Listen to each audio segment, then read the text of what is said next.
Now here's another famous scene from Hamlet that probably everyone knows by sight, if not by substance.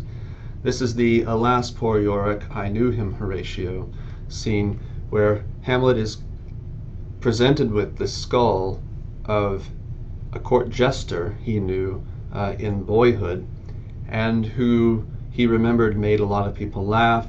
Whenever he was around, it was a really fun time. And now here he is face to face with the skull and the decayed remains of someone he knew, who was very lively when he was alive. And Hamlet looks at this and says, "And now, in my imagination, how abhorred it is. My gorge rises at it." Hamlet says that he's about to throw up because he's feeling a lot of disgust at the idea and at the image of someone who was so alive, who is now so very dead. And the whole thrust of this scene has been leading just to this really climactic moment in this scene where Hamlet comes face to face with death in a way he hasn't thought of it before. It seems kind of odd to hear Hamlet saying some of the things that he says in Act 5, Scene 1, which is the gravedigger's scene. It precedes the burial of Ophelia, but Shakespeare doesn't bring us just to the funeral. No, here's a chance to develop some ideas, and through the development of ideas comes the development of character. This isn't just a play about action. The problem with action films as art is that they rely mostly on spectacle and on pacing and on tension. And we're supposed to root for the heroes, but often what these movies lack is psychological and philosophical depth. Hamlet here slows down to consider death. And as I said, it's a little bit strange perhaps. It's as though Hamlet hasn't been really faced with death before. Now, some of you may know that the story of the Buddha in Eastern religion was that he was a prince who lived in the lap of luxury and had never ever wanted for anything in his life, nor knew anyone else who wanted for anything in their lives. And once, while venturing out from his palace, he saw either a beggar or someone who was in really dire straits and had never seen what it was to suffer. And this moment in his life so affected him that he began a deeper search for meaning and eventually became the religious figure that we know today as the Buddha. Well, Hamlet's kind of having some sort of Siddhartha moment, some sort of Buddha moment himself. Here's a prince who probably hasn't had to do all that much with suffering until perhaps his father has died. And then he learns of murder. Now, he doesn't seem to be as sheltered as the Buddha was, at least in the story. He is aware that the world's pretty nasty. He knows this on some visceral level, and he also knows that he's not allowed to kill himself, even though the world is a pretty nasty place. Why would anyone want to stay around and be a part of it? It's something he's already said. But here, his thoughts on death, again, they appear as though for the first time. He sees a grave maker who's singing a song while he's making the graves, and this strikes him as odd. And Horatio is that right there next to him, says, well, he's used to it. He's done this. This isn't his first rodeo. And Hamlet says, well, I guess so. If the hand of little employment hath the daintier sense. So he's become desensitized to some of the nastier parts of his work.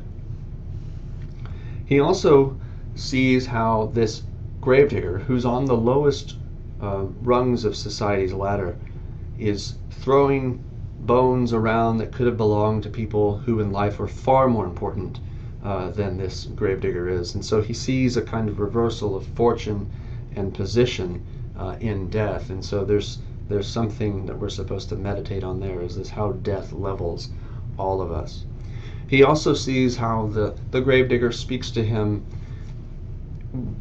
in a way that it's obvious, even though he doesn't know that he's speaking to Hamlet the prince.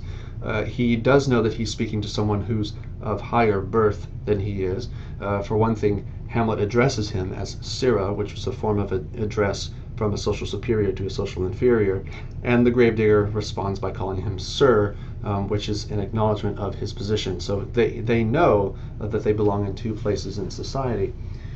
Even so, the gravedigger doesn't hesitate to make familiar jokes with Hamlet, and Hamlet remarks that there's some sort of lack of decorum and manners between the classes.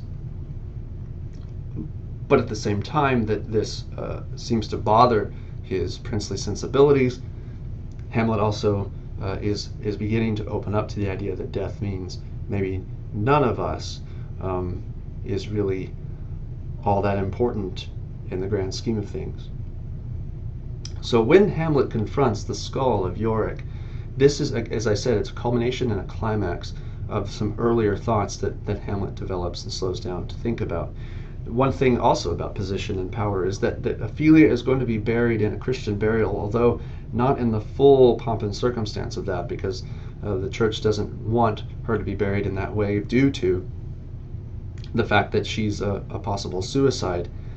But the gravediggers have a problem with preparing this grave for this woman who has pretty much been ruled to be a suicide. And she says, if you want to know the truth of it, the only reason she's getting this kind of burial is because she belongs to a position of power. So when people complain that the law isn't evenly applied, it isn't equally applied to those in power as it is to those without power, this has been a common complaint for years and years and years. And I think if we read in this scene some of the resentments and the bitterness over how the law is not exactly evenly applied as it is supposed to be, we can see that this is a pretty relevant text in that regard. So it's about power, it's about death, and what it means for us. Now, the real question I think that's lurking in this scene is that does death render all of our desire for power ultimately absurd? Does it mean that it has really ultimately no meaning?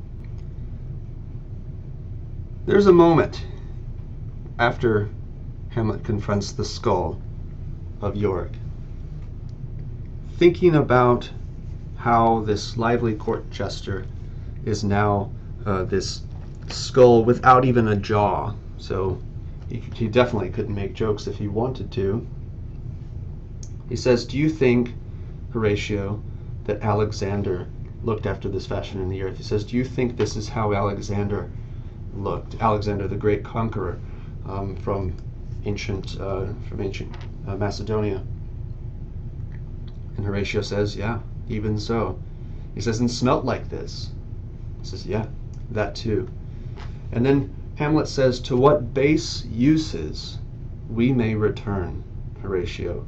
And he engages in a little thought experiment. He says, what if Alexander, the stuff that made Alexander, it's now a cork in a beer barrel? And Horatio says, oh, I don't think so. That's it would be too curious to consider. So how could we possibly arrive at that conclusion? How do you get Alexander and then get this? Well, Hamlet says, actually, it's quite easy. Here's the argument. He says, no, we could follow him with modesty enough and likelihood to lead it thus. It says, Alexander died, Alexander was buried, Alexander returneth to dust. The dust is earth. Of earth we make loam, and why of that loam whereto he was converted? Might they not stop a beer barrel? So you can ultimately get from the remains of Alexander could turn into the earth that was ultimately used to make the cork to stop the beer barrel. And then he launches into a little bit of poetry. Imperious Caesar, dead and turned to clay, might stop a hole to keep the wind away.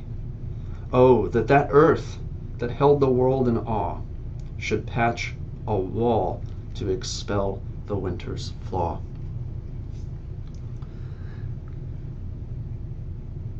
Hamlet, thinking of Alexander, proverbially one of the greatest conquerors the world has ever seen, and imagining him as just a piece of cork now to stop the wind in a beer barrel. What does this mean? What's all this power really for? To what base uses we may return?